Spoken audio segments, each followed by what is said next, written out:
Bem, outro componente bastante utilizado, tá, é o que a gente chama de área de texto, né, ou edição de texto simples. Ele funciona, é muito parecido com o text field, né? A diferença principal entre os dois é que enquanto o text field é um campo de apenas uma linha, né? Então a gente pensa muitas vezes no text field como um campo de resposta curta. O nome, o endereço, a sala. Então é um campo que vai colocar uma informação bem pontual. Na text area, eu já penso em colocar aqui alguma coisa mais longa, né? Um texto mais amplo, né? Uma descrição, uma informação mais completa de alguma coisa que eu precise no meu aplicativo. Tá? Então, a diferença dos dois é essa, é a quantidade de linhas, né? E a extensão do texto que pode ser digitado, tá bom? Tem uma outra opção também que a gente tem, são os textos formatados. Tá? Eles não são tão comuns, né, porque isso aqui é muito dependente do tipo de aplicação que a gente está fazendo, né, mas em alguns casos a gente vai utilizar isso. Né? Eu, por exemplo, em muitos anos utilizando Java, eu nunca precisei utilizar esse tipo de campo, não faz parte das minhas necessidades.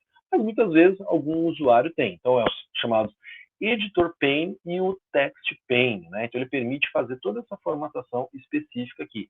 Que aí, obviamente, ele vai ter recursos de HTML, né? Ele vai ter recursos de multimídia, com componentes de áudio, componentes de gráficos, e vai depender muito do que a gente precisa colocar, tá? Lembre-se, isso não é tão usual, mas está disponível também na plataforma Swing. Tá? Outro recurso bastante útil, esse aqui sim a gente usa com muita frequência, especialmente quando estamos fazendo aplicações com bancos de dados, são as JTables, tá? Para a gente poder mostrar conteúdos que estão armazenados muitas vezes no banco de dados. Né?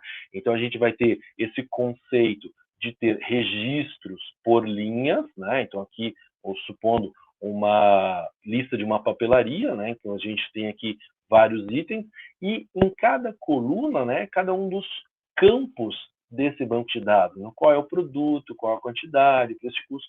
Então, as JTables facilitam essa visualização, né, de diversos registros num pequeno espaço da minha aplicação. Né? Então, entre as funcionalidades que a JTable tem, ela pode permitir só visualizar informações. Eu posso criar uma interação no qual eu posso editar os campos e aí fazer a atualização, por exemplo, do banco. E eu também posso fazer uma programação. Lógico, cada um adiciona uma complexidade de programação. E posso até fazer a inserção de dados.